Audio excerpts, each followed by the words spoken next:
Yo, what is going on, everybody? Welcome to another episode of the Youre Still Here podcast. Thank you guys for coming back. I told you that once the NHL season was over, I'd have more time to make videos, and we've now arrived. There's no more excuses. I know throughout the year, I'm like, it's the Super Bowl. I need, I got to make videos. There's no extra time. I told you once sports slowed down that I would have some more time, and here I am. And we have the completion of the NHL playoffs, which means it's time for tomfoolery, and it means that it's time for a whole bunch of nothing, because that's exactly what summer usually brings upon us. Once NHL is done, once the NBA is done, usually this time of year, typically if this is 15 years ago, that's when you're watching movies, because summer blockbusters, you know that, right? Or maybe you don't know that. I just assume that nobody knows anything. But usually all the blockbusters are released during the summer, because summer was typically the time that people want to go out and watch movies. But as I've told you guys many times, there are no more movies to watch anymore. There are no movies to watch anymore. But before we get to that, I first want to let you guys know, this is for my Patreon subscribers out there. And I know if you're here for the tomfoolery, I owe this to the Patreon subscribers, because they made a lot happen for me this year, including where we're at today. I'm doing some renovations to the studio. I did a makeshift version today, but I'm actually able to expand a little bit, build some more stuff, order some more equipment, and even actually hire a little bit of help here and there. Now, I don't know how you want to define help. This is more so just one of my friends who I don't mind having around me here. But you know how I said last week I needed like an AI partner who could operate a switcher, but because of you guys on the Patreon, I was able to expand a little bit further. So, I got my buddy Russell Crowe here. I don't know, you know how my theory on giving your information out there. I think your Yelps should all have fake names, like Tony Twist or something like that. You should never give your real name, so I'm not going to volunteer any of my friends' information. So this is my good buddy Russell Crowe, who once in a while you'll hear him chime in here and there. Maybe, I don't know, maybe more than a few times once we kind of get the flow of this stuff going. Or should I call you Tony Twist? Whatever you prefer. Okay, I'll go Russell Crowe. Both But are Tony handsome. Twist. You know what? And Tony Twist, by the way, and these are any of the NHL watchers, Tony Twist was an enforcer who my buddy here used to actually watch growing up in St. Louis. So maybe we'll call him Tony Twist. But it wasn't just him who I was able to bring on. It wasn't just the studio. There are additional expansions potentially going on. And if you were watching my NHL videos, even if you weren't and you were here for just comedy stuff, there is a little bit of news on both of those fronts. And if you follow me on social media, you follow me on Instagram, at the end of the Stanley Cup final, before the last game, I reached out to Jeremy Roenick. Now, I didn't just do it in a normal way. I didn't write to Jeremy Roenick. I didn't write him a letter to some sort of generic address. I formulated a plan, and not just kind of a plan, a scam. And this is going to be our scam of the week. It's a scam. That's a scam. What a scam that was. So this was all a scam, huh? Which ended up working out for me, believe it or not. The scam of the week is the sick your followers in the comments section. Now, obviously, I've been trying to grow my social media. I have a minuscule following compared to other people, but I was in one of those points where, and I've had this many times in my life, where you just feel very stagnant and you feel like nothing's going on, so you make a desperate attempt. Sometimes it's with a girl, you throw out a random DM. Sometimes it's actually with maybe a job application, something professionally. So what I decided, I gave myself a 17% chance of getting anything out of this, let alone a successful endeavor. So without further ado, this is reaching out to somebody to make a public plea on Instagram and having all your followers comment and at that person. Because the way it works with these celebrities, influencers, the only way they're going to see something is if they get a stack of notifications at the same exact time on the same exact post, and then they'll check it out. So what I did was I reached out to the most entertaining personality in hockey that we've had since my childhood to this day, and that is Jeremy Roenick. Jeremy Roenick is a hilarious player. There are multiple clips you can find him on. There are already YouTube compilations. And then, he was working for NBC, and let's just say because of the way things are now in TV and movies, and we'll get back to those movies in just a little bit, but he wasn't working for NBC Sports anymore. And then NBC Sports ended up, their contract ran out, so now hockey's on ESPN and TNT, which makes Jeremy Roenick a free agent. Now, if you've been listening to this podcast of the Hockey Show, basically I did a sports betting NHL show that I started a little over a year ago. It started in obscurity, and then by the end of this year, it was number one in the NHL sports betting space. Now, I have heard stories about Roenick gambling with Michael Jordan on the golf course or something like that, and Roenick is, between him knowing about sports betting and him being the top personality, I said, you know what? I'm taking a public swing, and I'm going to ask my followers to @ him so that he could see it, just to see, maybe once or twice, because I felt like if I can just make an episode or two, you're going to see what the possibilities are. And sure as shit, I asked my followers, I gave them a notice ahead of time, like, listen, I'm going to make a video reaching out to Roenick, and I want you guys to @ him on my behalf so that he sees it, and then we'll see what he can say. I asked Roenick if he wanted to join me for a show next season in the NHL space where we're talking about bets for the week, games for the week, NHL overall, random hilarious stories, basically combining our personalities in a sport that's devoid of them. I mean, when you think about hockey, just now maybe they're scratching the surface a little bit with NHL on TNT, and then there's obviously Spittin' Chiclets, but there's no perennial all-stars on Spittin' Chiclets, and there's no sniffers on Sniffin' Chiclets, which I guess maybe will be a little, I would never steal a name like that, but maybe something along the lines of Sniffin' Chiclets. But Jeremy Roenick saw it. I don't know if somebody personally reached out to him. I don't know if the scam worked, but he saw it.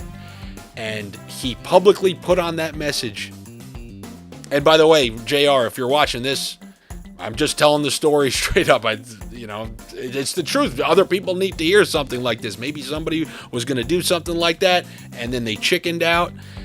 So maybe they need a little encouragement, a little kick in the ass. So Roenick saw it, publicly commented on the video that he was in, and many times people will say something like that because you can't have 25 ats and then you look like an asshole. He put I'm in, but not only that, he reached out to me, DM'd me, called me the next day, and we worked out some details. And basically the way that it left off is he said, let's do it once a week and we'll take it from there. So as of right now, on this very day, me and Jeremy Roenick are doing an NHL show once the 2023-2024 season kicks off, and I am very much looking forward to it. It's good because I got a little training with my fantasy football show. You never know what happens. Life lays out these roads, and you never know what goes around, comes around. Like, for example, I had that sweet chin board. I don't know if I told you on this podcast, but at my job, I made something called the sweet chin board, and it's currently up behind us right now. It's a whiteboard where I custom made it for my job because we needed a whiteboard just to relay some stuff like people's extensions and stuff like that. And then once we got removed from the office, it was there, and I took it, and I'm like, what can I use this whiteboard for? And now, what do I know? Like, topics for today's show.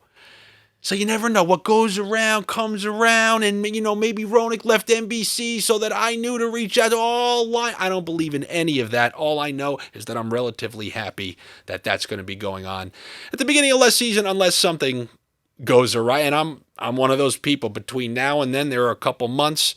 Many things can happen to derail that, but as I always said, and by always I mean under a couple months, if somebody says yes to a date with you, enjoy that time that she said yes, because she's canceling on you. I'm convinced 97% of dates are canceled on. I mean, not even dates. Now I'm gonna ask my buddy Tony Twist, and I'm not even kidding. When we were younger, if someone said like, "Oh, we're doing this," you never really had to wonder the odds of a bailout or something like that. The percentage now, including friends, cancel. I went to the Belmont last week. Friends, I- last day cancellations. I told you originally I was going. Yeah. Came the day when you asked. I could not make it, my friend. It is completely fine. I called you. That was a last minute thing. You were going to be replacing the last minute canceller. So that's a completely different thing. But as far as dates go, you can have 30 dates lined up. The day of, they are canceling. And I'm not kidding. I have receipts. I have you name it. So what I advise is when she says yes, just enjoy that. That is the date. There is going to be no more date after that. That's just what it is. So I'm going to enjoy this little period here. I am confident. It's crazy. As a guy who has been making videos and randomly, like this one right here on YouTube, you know how it's going to do? Probably terrible. So I will tell you, though, that I have the utmost confidence that a show with me and Ronak, it will just fly up the charts. Specifically, not if it was NFL, not if it was NBA, but it's just that NHL market is there for the taking. And I cannot wait. And this comes back to the Patreon people. I'm going to have, since I'm making this, I'm going to have to maybe hire someone. I'm going to have to do like actual marketing so people see it. And that can only happen because you guys helped me throughout the course of this season.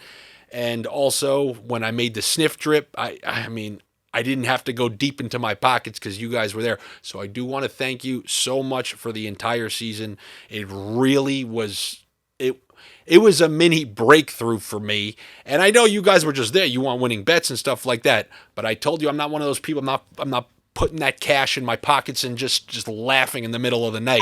I'm using this stuff and reinvesting it to bring quality content. And as far as next season goes, this past year, first 60% was like the end of the season last year. It was great winning. The Avalanche made a ton of money for us up until the playoffs, and then the playoffs were mayhem. Best team in the history of hockey in terms of the wins-loss, eliminated in the first round. Defending Cup champs, eliminated by the expansion team.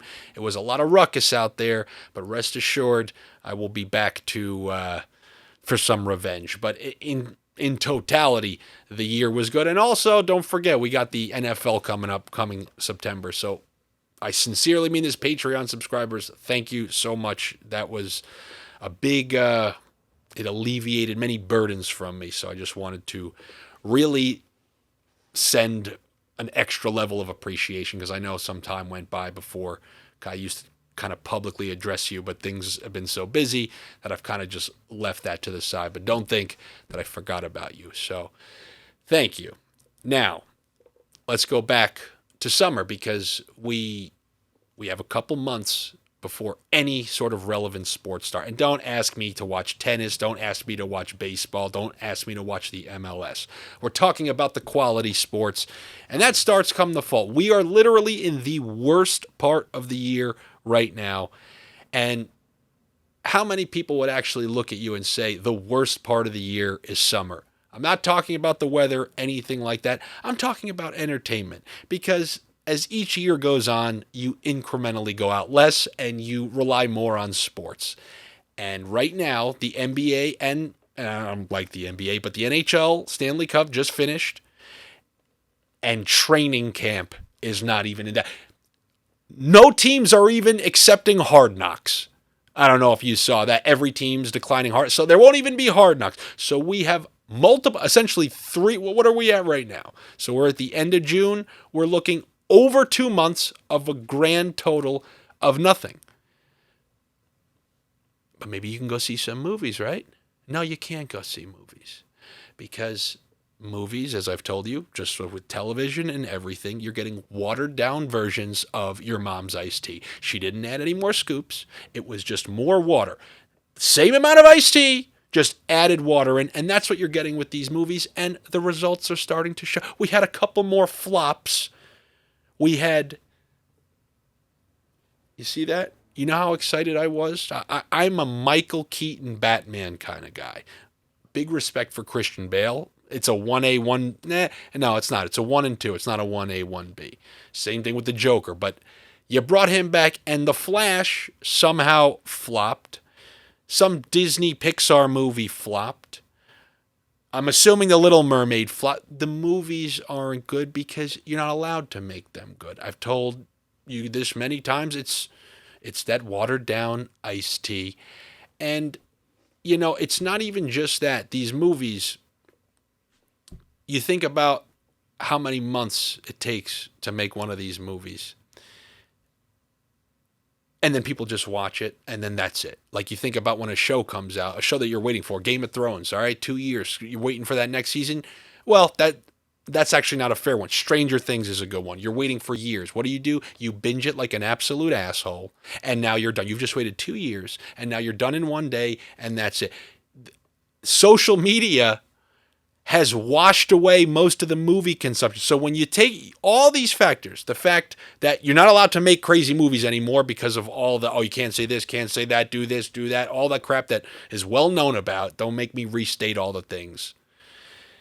Then the fact that you have social media. Last week I mentioned that, how can I have a viral clip? My brother sent me a clip of a guy jumping off a cliff, and he had a GoPro, and there was a shark underneath there. He jumped off a boat, and then he saw a shark when he was underneath the water, and it wasn't of the CGI videos, it was a real one. Now, he survived, he got out of there, but guess what happened since the last podcast? In between last podcast and this podcast, you want to know what spruced up online? You want to know what was viral these last couple days? Not just one. 2 shark attacks, and they're dead. There is a video on Twitter of, I believe, a Russian. In Egypt. Egypt. Yes. A Russian in Egypt. I didn't even know there were sharks in Egypt. I had zero clue there were sharks in Egypt. When all the times you think about sharks, shark attack. You're never thinking of Crystal clear blue water in the Bahamas. I'm sitting in Egypt. I'm looking at a pyramid, and I got a great white right out there. What a the pyramids and shark attacks on the water. So a guy in Egypt just got eaten by a shark, and it's right online for you to watch. And then there was another one. Speaking of you said though they're in the Bahamas on a high school senior trip. Now we remember this. Everyone who graduated, they went to the Bahamas and they stayed at Atlantis? No. What was the name of it? That's a newer one. So whatever. It's a well-known thing. After you graduate, you go to the Bahamas for like 5 days to a week, and you just do that thing. Well, there was a group there, and it was one of those booze cruises where, you just go out for like 2 hours. They give you the worst alcohol you've ever had in your life. I'm talking about not American bottom shelf. You get the Bahamas bottom shelf, the inclusive booze cruise bottom shelf. That local bar in your town, wherever you live right now. I know there's some Canadians where you're in the middle of Saskatchewan. Go to the corner, get the shelf liquor, the bottom shelf liquor, and this is way worse. This is high school booze cruise liquor. So these kids are drinking. They're doing one of those booze cruises, and supposedly these are shark-infested waters. And this, you want to say asshole, but every time I ask people, okay, well, they're like, well, this kid's an idiot. Okay, I said, well, now imagine we're 17 or 18 again. Can you name any of our friends that if we kind of pushed into it and they were wasted, that they would just jump in and then get right back out? Everybody. Usually everyone can think of someone. So look, you want to judge the kid, fine. But this kid got dared into it and he jumped into the shark-infested waters. And there's a video. I'm of the belief, because it's dark, I see a shark behind his leg. And by the way, the kid's dead. It's very sad to say, but you don't know if it happens in the video. Worst case scenario, best case scenario is that was a shark and he died that way. Worst case scenario is that wasn't a shark. The booze cruise sailed away, and then he's sitting in pitch black shark-infested waters waiting to be eaten. And that is a terrifying thing. And it's right on social media for you to see. So do you think I want to see the watered down flash? Or sharks actually going after high school kids on their senior trip, whatever? I mean, it just keeps getting crazy. That's the one thing, Elon bought Twitter. the Royal Rumble, no holds barred, it's back. I mean, if you wanted to know what was on there, we got sharks eating people, and there is I would encourage you not to look at this. There is a video from New York City last week of like a 68-year-old woman who got run over by a bus. Oh my God. And the bus is just dragging her down the street, and it's she's dead, and it is an unbelievably terrifying video, and that is absolutely awful. And the crazy thing is, there's people like texting, walking by it, and they don't even know.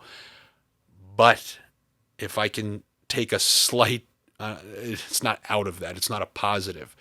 But I'm happy to know that there is a place. If you see that on Twitter, it means that you can say what you want on Twitter. What you can't say in the flash has a home on Twitter. And some people might not like that. But I am not one of those people because, as I've told you, I'm a guy who grew up on Razor Ramon. I don't mind shit talking. I believe that's the way it's supposed to be. And I don't know if anybody who listens to this heard about that Joe Rogan, Robert Kennedy, Hotez, that doctor, how more or less Joe Rogan had on Robert Kennedy, who's a candidate to be the president, and he's very anti-vaccine, puts out, big claims about vaccines causing, if you think I'm getting into this stuff, but basically there was a doctor who said, like, you guys are spreading, you're responsible for people are going to die because of this. By the way, that concept has always been ludicrous to me. I played Mortal Kombat every single day as a kid. Did you see me ripping people's heart out like Kano? It's a scam concept that people are so idiotic that, oh, Joe Rogan said something with some guy. You know what? It's true. No, people are allowed to think for themselves. But regardless, they invited the doctor on to debate RFK, and it was a big controversy. But at the end of the day, if you claim something and I claim something and you're unwilling to go back and forth with me, it says something. It says something. And I'm just happy to know that on Twitter you can kind of let it rip. Although I still am scared to just put everything on there, because that's where is, in the past I've called Twitter the misery expansion draft. Take the most miserable person from every town, and that's exactly who's on Twitter. And I still think it needs some time to iron out that canceling that could happen if you have one clip. But I am a fan of the way it's going. Going back to the summer, the movies that used to come out. Are there any movies that... I think a movie that's doing well right now is Guardians of the Galaxy 3. And I've never seen a single Guardians of the... I'm not a superhero movie guy because I don't... ever since I talked about the... I told someone I was going to watch the Avengers. Like, oh, I'm going to go see the Avengers. Like, no, but you have to see Captain America and then Iron Man. And then, like, there was prerequisites. Like, it was a course in college. I didn't qualify for the Avengers unless I saw this, that, and the other. No, I'm not doing that. And also, it's just kind of mind junk. It's like going to an amusement park. It's just loud sounds, loud bangs. And I get it. They make them because those are the type of things that bring people to the movies nowadays. It's not Goodwill Hunting anymore. That's why those medium budget movies aren't getting made. So it's all superheroes all the time. But as I just told you, The Flash, not doing well. Couple of the other, what was it? Barbie, No Hard Feelings, Asteroid City. Anyway, as I mentioned, it's the watered down iced tea. It's the fact that all these crazy things like being eaten by a shark are on TikTok. And then lastly, as people are getting older, they just don't have the attention span to watch a movie. And it's no different than like how people who watch cable as each year goes by, that's going to dwindle down. And, those people who still pay their AT&T bills by like mailing it in or something like that, and the people who go to movies and just sit down and can watch a full movie uninterrupted, I'm telling you, it's dwindling down. And if Mr. Tony Twist, can you pull up the tweet from Cigar, or I think his name's Cigar and Jetty, right? Okay. And so he says in that tweet, do you have in front of you? Anyone else seeing a massive rise in people on their phones during movies at the theater? Especially if audience has significant number of under 17s. Drives me nuts. Yeah, so basically he's saying that when he's at the movie theater, he's seeing a bunch of people on their phones. Like he's for extended periods of time. And especially it's like people who are under 17. And trust me, when I tell you I know about this, my younger brother, referenced how he helps me bridge the gap between these generations because there is such a large age gap.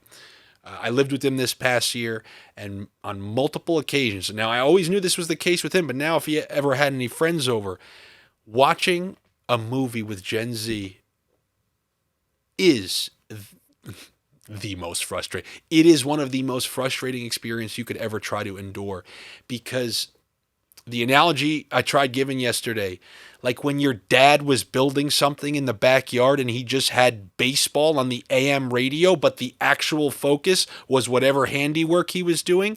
For these kids, their phone remains the top thing, and the movie is the Yankees playing on the AM radio.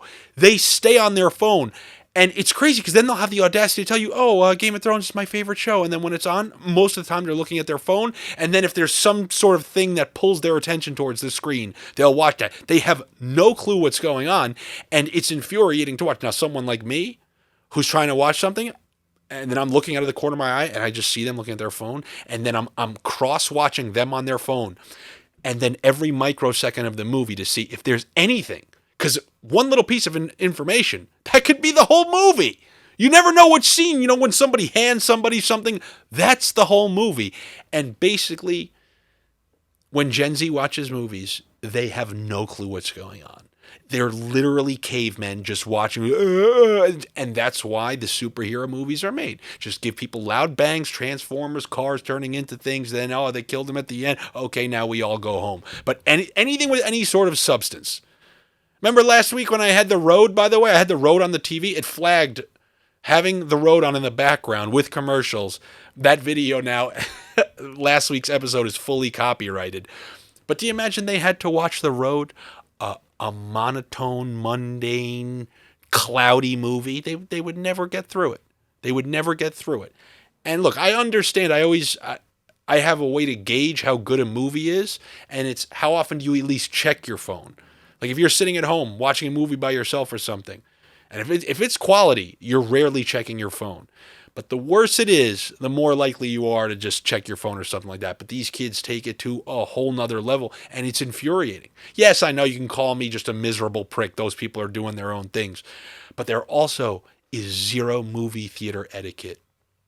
Now, I know you're going to try to crucify me for watching the horror movie Smile in the movie theaters, but I did. I went to Smile. I may have even talked about this. I guess I have Alzheimer's and don't even remember, back in October. But I went to go see that in the movie theaters, and we went to an iPic theater, which is like a premiere theater.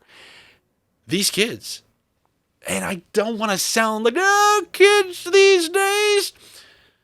I don't know. Some of them maybe weren't even kids. They treat this like they're in their friend's living room. A kid just got up and started having a conversation out loud as he was walking over. Like, we go to the so-and-so as the movie's on. And you know those little grumbles that you make when just like, and, yeah. And then usually somebody will eventually get so fed up. But in this theater, there weren't many seats. If I were to say something, he was going to know. And now I'm getting what? I'm the type of guy who argues too. So now we're getting in a full bickering match in this theater. When somebody brought it to it for my birthday, I couldn't do it. But my immediate thought was I borderline refuse to go to the movie. And now we had that thing where if you wait 2.5 weeks, it's on like Paramount Plus. Now when a movie comes out, then it immediately cuts a deal with one of the streaming networks. COVID truly killed the need to go to one of these movie theaters. And I'm telling you, they're crippled. The movies are crippled. And it's sad because I could use them these next couple of months. I mean, we're looking at 8 weeks. And don't tell me to go on vacation. Don't tell me it's the summer. Oh, just go on vacation. That's what people... You think I want to be one of the lemmings? If you go on vacation during the summer, do you know who you are? Where are you going? Give me a place. Give me a place. You're going to the beach. So we're going to London. Oh, let's go to London. It's the summer, right? You get on the plane with all those assholes, and then you're just the summer vacationers in London. It's like they hand you your tickets on the way out, and you just see all your same touristy assholes. You're not really enjoying a place that way. And I never understood, I guess, yeah, kids are off and whatnot, but wouldn't you want to go on vacation during the winter? This is a whole separate argument. Wouldn't you want to go on vacation during the winter, especially if you're in a place like the Northeast? I know many of you are Canadian. If you're up there in Vancouver, the summer's finally you got a nice time to be up there. Bad city. Calgary. You're up there in Calgary. You're doing your vacations in the summer. It's negative 25 during the winter. What the hell are you doing? That's when you should be going on vacation. But don't tell me to go on vacation these next couple months because I just don't want to be one of those lemmings. You get off, it's all tourists. It's everybody. And if you don't know the game Lemmings, look it up. It's just a whole line of the same person going, hey. And that's what I expect when these people are going on vacation. Not to mention, they jack up the price so that you cannot enjoy what the place would be like on a regular month. I don't mind if there's some vacationers, a nice mix of vacationers and locals. But it just feels like a scam vacation when you go to a place and it's all tourists. Oh, I went to Croatia. And who'd you talk to? Oh, some guy from Pittsburgh, and then a guy from Ohio, and then a guy from Texas. No, that's not going to Croatia. You got to go during a different month, preferably during the winter. But unfortunately for me, imagine somebody saying this, unfortunately for me, my off months are during the summer, what everybody would crave. But for me, I would prefer to have winters off because then I would take advantage of the traveling. And also, by the way, I know you agree with me on this one. Do you imagine going to like these summer spots during the summer? New York is fucking scorching. You're roasting. Worst time of the year. I was saying, like, even if you're not, you're not a sports fan, this time comes around and I just think of myself. I didn't prepare for this summer weather. I can't go to the beach. It's the summer. You can go to the beach. Yeah. You see me with my shirt off? Oh, I'm not going to the beach. What I've decided this summer is that I'm getting in shape for next summer. Like, if you want to go, this summer's over. Yeah. You cannot arrive at the summer. And those people who think there's like a quick fix to get in shape, it takes a calendar year to get in actual shape. So, yeah, I've thought about that, and I guess it's a good reason for me to not follow through with the summer vacations. Or maybe we can go back to Iceland where it was 50. I'll take it. No sand for me. I'm not a sand person. I said I'll go to the beach next when they make it out of AstroTurf. And then now watching all these sharks just solidifies I'm never going in that water ever again. Somebody needs to name me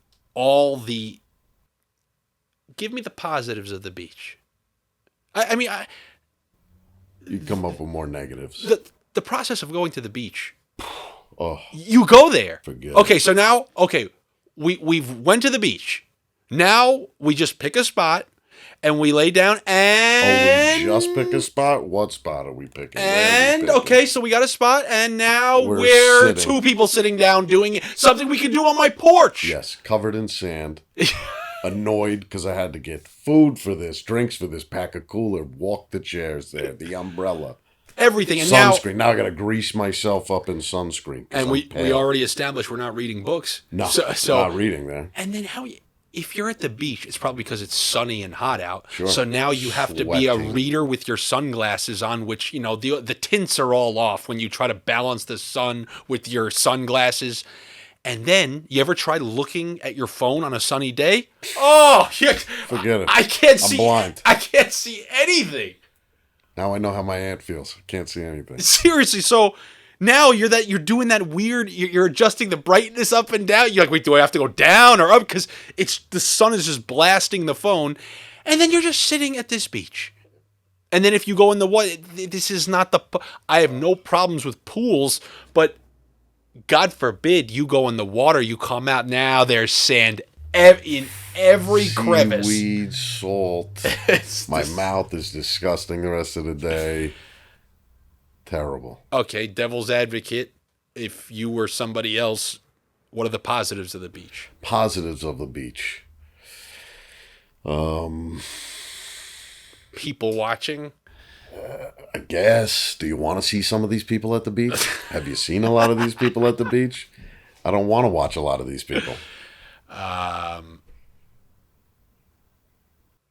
The breeze, because if it's hot, then you get the sea breeze. Yeah, what if you don't have a breeze? I'm waiting to hear them. I'm stepping on hot sand, shells. My food's got sand in it. My blanket's got sand on it. Oh yeah, everything I own is covered in it.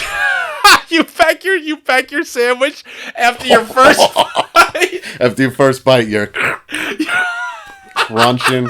You hear the. Oh god. Yo, packing a wet sandwich to the beach. Oof. Do you remember that? Worst idea. They pack it in that Ziploc bag with the tin foil. You bring it out. Soaking wet. You can try to protect it all you want. Your bread looks like your fingers after a few minutes too long in the water. You can make sure, take all the necessary precautions. After one bite, there's full sand in your Full sandwich. sand sandwich. Full sand sandwich. It's true. It's disgusting, that crunch. The sand crunch. Most of the time where you put your drink down. Oh, God. The sand. Right in the sand. And then it's Right got that ring on the bottom. Ring of sand around the bottom. Yep. Tell me that's not getting in your mouth somehow. The beach is awful. I hate it. Look. The worst. You go to Greece where the crystal clear waters, so okay. But the standard beach, wherever you live, go to your Nantucket beach, go to your Montauk beach, it's disgusting. There's sand everywhere. You're itchy. You've ate a sand sandwich. There are so few good positives about going to the beach. It's one of the most overvalued, overrated things there is, and it could be a borderline. I can't call it the scam of the week because it's now the scam of the centuries. Scam of the millennia. Yeah. It's all a fucking scam. Thank you guys for coming back. Because there is nothing to do over the course of this summer, you can look forward to more of these because I will have more time. And I'm back here in the green screen studio, and I started drawing up a parody or two, some quicker ones for social media, so I will have stuff coming out. Always appreciate you guys coming back. Everybody on the Patreon, thank you. If you stay subscribed, your money does go to good causes. I can assure you that, like trying to get this JR show off the ground. And also, any suggestions with names? Usually names come to me naturally, so I'm hoping in between now and then. That's how I kind of, I plant a seed, and then once it's in there, as I'm living my life, something will hit me, and then it will connect back to that. But if you guys could think of a name, or maybe to get my brainstorming session going, you let me know. And then don't be like one of those guys who's going to make me like pay you for it. Oh, I got to give you credit. Come up with a good name, a podcast name. Maybe I'll use it. Probably not. But who knows? I could use a couple suggestions. But thank you guys for coming back. I'll be back to you next time. Make sure you're subscribed to the YouTube channel or wherever you are listening to this. Have a good weekend and enjoy all the nothing that there is to do this summer. Take it easy.